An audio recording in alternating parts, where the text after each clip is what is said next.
Bonsoir à toutes et à tous et merci de rester fidèles au programme du soir. C'est nous votre bienvenue d'un regard croisé. Le deuxième numéro de cette semaine. Encore 4 sujets à aborder avec nos invités. Nous parlerons d'abord du Sénégal, dette cachée d'environ 7 milliards de dollars, selon le FMI, analysé avec nos invités. Deuxième sujet, nous parlerons de la République démocratique du Congo et plus précisément de la médiation. L'Angola jette l'éponge. Troisième sujet, nous irons en Côte d'Ivoire pour parler de la présidentielle. Les évêques catholiques appellent au dialogue. Puis nous terminerons bien évidemment par le Togo pour parler de cette campagne de sensibilisation sur la 5e République. Et pour en parler ce soir, 3 invités sur ce plateau. Avec moi, Louis Kamako, vous êtes journaliste et analyste politique. Bonsoir Louis et bienvenue. Bonsoir chers confrères, bonsoir à mes deux co-débatteurs, bonsoir à tous les téléspectateurs et téléspectatrices de la télévision du Monde Nouveau. Merci beaucoup à vous, Louis, d'avoir répondu à notre invitation. C'est plutôt moi. À côté de vous, Maoulolo Samson Alidja, vous êtes journaliste et analyste politique. Bonsoir Samson et bienvenue. Bonsoir Guillaume, bonsoir à mes co-débatteurs et salut à tous ceux qui nous regardent actuellement. Merci pour l'invitation. Merci beaucoup à vous Samson d'avoir répondu à notre invitation. Notre troisième invité ce soir, Thierry Afanoukou, vous êtes journaliste, directeur de publication de Gapola.tg. Bonsoir Thierry et bienvenue. Merci, bonsoir Guillaume et bonsoir à toutes et à tous. Merci beaucoup à vous tous d'avoir répondu à notre invitation. Avec vous, donc, nous allons aborder notre premier sujet. Nous prenons la direction du Sénégal pour parler de ce nouvel épisode dans les affaires financières au Sénégal. Après les audits des comptes et tout ce qui avait été dit concernant la dette, le FMI révèle une dette cachée d'environ 7 milliards de dollars. Les réactions, je commence par vous, Louis Kamako. Oui, tout ce qui avait été dit à propos de la dette, c'est justement le rapport de la Cour des comptes de la République du Sénégal qui a justement révélé que le pays a été endetté et puis que la gouvernance de Macky Sall a été entachée d'une certaine irrégularité. Aujourd'hui, le FMI n'est venu que confirmer un résultat d'une institution sénégalaise qui justement montre le curseur sur cette mauvaise gouvernance-là dont je parlais tout à l'heure. Donc vous avez une dette cachée d'environ 7 milliards de dollars qui soit 4 250 millions de francs CFA. Pour un pays comme le Sénégal, je pense que c'est beaucoup. Et c'est beaucoup de choses. Et c'est ce qui fait qu'aujourd'hui, vous allez constater que le nouveau ou bien les nouvelles autorités qui sont là, le tandem Bassirou Diomaye Faye et Ousmane Sonko, ont justement du mal à mettre le Sénégal sur les bons rails. Hier, vous avez débattu du bilan des 12 premiers mois de la prise de fonction de ce nouveau gouvernement-là. Je ne pense pas que vous avez trouvé grand-chose à mettre sous la dent. C'est justement parce que la législature ou bien l'exécutif précédent a laissé une adresse salée justement à l'équipe actuelle. C'est ce qui fait qu'ils ont justement du mal à démarrer. Et donc quand vous voyez à peu près ce qui s'est passé pendant la gouvernance de Macky Sall, vous avez une gouvernance qui a été marquée par ce qu'on peut appeler le mercantilisme, le favoritisme et l'amateurisme. Et donc aujourd'hui, les nouvelles autorités qui sont là ont vite compris et ils ont justement opté pour la politique de rupture. Donc je crois que cette information de RFI ne fait que venir confirmer, comme je le disais tout à l'heure, la mauvaise gouvernance qui a marqué la période de Macky Sall. Et ça devient déplorable parce que Macky Sall en soi était un opposant charismatique au Sénégal et donc beaucoup de gens comptaient justement sur lui pour en fait booster le développement du Sénégal, mais ça n'a pas été le cas. Donc vous allez constater que il est parti et les problèmes sociaux demeurent d'actualité au Sénégal parce que quand vous allez au Sénégal, la vie est énormément chère. Et ça, je ne vous en dis pas plus, la vie est énormément chère. Et pour s'offrir un loyer ou bien un logement justement au Sénégal, il faut justement être un nanti. Donc je pense que c'est des problèmes auxquels devait normalement faire face Macky Sall lors de sa gouvernance, mais il ne l'a pas fait. Il a plutôt, comme je le disais tout à l'heure, laissé une adresse très salée aux nouvelles autorités qui sont là. Qu'est-ce qui explique que les chiffres, on parle de, quand vous voyez le rapport de la Cour des comptes, c'est comme s'il y avait une intention de cacher les réels chiffres et de présenter autre chose? Qu'est-ce qui pourrait expliquer cela? Qu'on a une dette, mais que ce soit une dette cachée. C'est plutôt le thème caché qui interroge. Oui, le dette caché, parce que ça montre en réalité les failles qui a caractérisé la gouvernance de Macky Sall. Et donc Macky Sall peut-être s'en est rendu compte à la fin de son mandat. C'est ce qui pourrait peut-être expliquer les tractations, cette tractation de dernière minute en fait justement de se maintenir au pouvoir, parce qu'il sait que trop tard, lorsque ce pot d'euro sera découvert, il y aura justement les culs dehors. Donc je crois que c'est pour ça à un moment donné, il a fait ses pieds et mains justement pour se maintenir au pouvoir. Peut-être le temps pour lui d'éponger une telle dette que nous qualifions de cachée. Donc je crois que comme on le dit aujourd'hui, et je pense que l'analyse sera partagée par tout le monde, c'est une dette cachée qui montre en fait les failles de la gouvernance de Macky Sall. Merci beaucoup à vous, Louis Kamako. Maulolo Samson Alidja, le FMI annonce au cours d'une mission à Dakar du 18 au 26 mars. Cette organisation révèle, cette institution plutôt, révèle une dette cachée de 7 milliards de dollars pour le Sénégal, alors que la Cour des comptes effectivement venait de faire ressortir certaines incohérences dans les chiffres présentés par la gouvernance Macky Sall au moment de la transition, et ce qu'on remarque dans la réalité avec les nouveaux dirigeants Bassirou Diomaye Faye et Ousmane Sonko, le FMI vient confirmer une partie avec une dette cachée de 7 milliards de dollars. Oui, exactement. Ce qui est assez grave, on parle quand même de 7 milliards de dollars, c'est beaucoup d'argent. Ça pèse beaucoup dans le PIB d'un pays comme le Sénégal. Ce qu'il faut savoir, c'est que quand on parle de dette cachée, le terme caché veut dire que la dette n'a pas été rendue publique ni aux citoyens, mais surtout à d'autres créanciers. Pourquoi les États, souvent, vont vers les dettes cachées? C'est parce que, d'abord, on veut faire croire à la population qu'on a une gouvernance assez sobre et assez efficace. Et de l'autre côté, on veut rassurer d'autres créanciers pour faire des prêts à des taux assez avantageux. Et le rapport du FMI le dit très bien que le fait d'avoir caché cette dette-là a permis à l'État sénégalais d'aller sur des marchés internationaux, de prêter de l'argent à des taux préférentiels pour pouvoir financer des projets de développement ici et là. Donc, à l'échelle mondiale, on parle quand même de la dette cachée s'élève à 1000 milliards de dollars. C'est un truc que beaucoup de pays font. Et cela aussi est rendu possible parce que le cas juridique qui encadre la dette publique même est assez opaque. Vous voyez, dans beaucoup de pays africains, le trésor public a plusieurs comptes. Ce qui veut dire qu'on ne sait pas sur quel compte tel argent est clairement positionné, sauf le numéro 1 de l'État qui sait vraiment ce qui se passe. Donc sur le compte principal, on peut avoir des chiffres qui sont publics, qui sont rendus publics. Et puis on a 10, 13, 14 comptes sur lesquels il y a des montants qui proviennent de on ne sait où et qui sont donc des dettes que le contribuable doit finalement payer, mais qui ne sont pas connus de celui-ci à l'avance.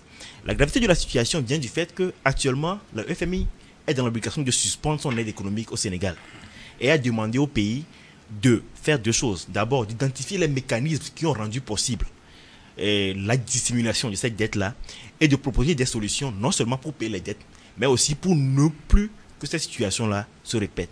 Et quand on sait ce qui s'est passé, vous savez, en 2013 et en 2016, il y avait la même situation à Mozambique. Et le fait que le FMI a refusé de continuer par soutenir ce pays d'Afrique australe, avec que la monnaie s'est effondrée, le pays est entré presque en récession, et il a fallu des négociations et des négociations pour que l'argent du FMI retourne dans les caisses de la Mozambique. Donc, au-delà de la dénonciation, je pense que le duo Bassirou Diomaye Faye et Ousmane Sonko ont maintenant beaucoup de pain sur la planche, parce qu'il va falloir rassurer maintenant les créanciers pour avoir de nouveaux prêts, parce que soyons objectifs, ce n'est pas juste avec les recettes de l'État qu'on pourra financer les grands projets qu'ils ont promis à leurs électeurs. Merci beaucoup à vous, Maulolo Samson Alidja. Thierry Afanoukwe, 7 milliards de dollars, c'est le montant, ou bien, la dette cachée du Sénégal révélée par le FMI avec cette mission qui séjourne au Sénégal jusqu'au 26 mars. Alors, pour moi, quand on parle de dette cachée, je dis non. Je suis même tenté d'accuser le FMI parce que si cette dette existait vraiment, cette institution, comme l'a si bien développé Samson, devrait s'en rendre compte depuis, et non seulement elle devrait s'en rendre compte, mais aussi elle devrait suspendre sa coopération ou sa collaboration avec l'État sénégalais. Mais ça n'a pas été le cas. Macky Sall a continué son mandat comme si rien n'était. Il a fallu qu'il quitte le pouvoir et quelques mois après, on nous parle de ci et de ça. Et puis, cette Cour des comptes, je dirais aussi qu'elle est coupable. Elle est coupable en ce sens que ce qui anime donc cette institution, je crois que ils ont prêté serment de bien faire leur travail. Et si c'est des années par après, on se rend compte qu'il y a des problèmes et depuis là, ils n'ont rien dit, je ne crois pas que seul Macky Sall est coupable de la situation actuelle.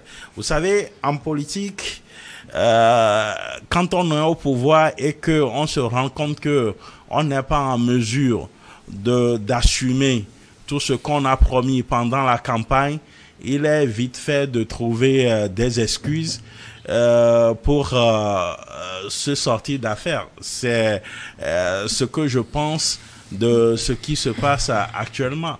Parce que il y a une période, 7 milliards de dollars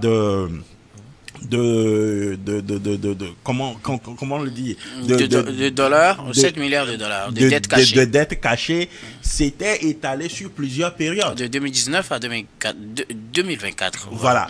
Le FMI était où en ce moment-là?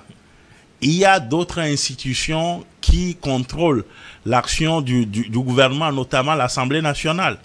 Et à chaque fois quand on finit un exercice budgétaire, je crois qu'un travail est fait pour valider comment les dépenses ont été engagées tout au long de l'année. Et pourquoi tout ce temps-là, aucune de ces institutions qui contrôlent les dépenses de l'État sénégalais n'a découvert donc la situation, et que il a fallu que Macky Sall quitte le pouvoir et qu'on nous en parle aujourd'hui. Alors, même s'il y a dettes, ces dettes ont servi à quoi? Ces dettes ont servi à financer des projets, notamment la construction peut-être. Je dis ça et je ne dis rien du nouveau stade, de la construction de je ne sais pas s'il faut parler du métro, voilà, et la construction de Diamniadio ou toute une ville. Les loyers à Dakar. Voilà, donc il y a les infrastructures routières et tout ce qui va avec. Donc tel que on présente la chose aujourd'hui, c'est comme si cette somme-là ou bien ce montant-là, Macky Sall est parti avec les siens et avec. Non. Mais ça n'a pas été le cas. Tout pays s'endette pour se construire. Le premier pays qui est le plus endetté dans le monde, c'est les États-Unis. Mais ça n'a jamais posé de problème.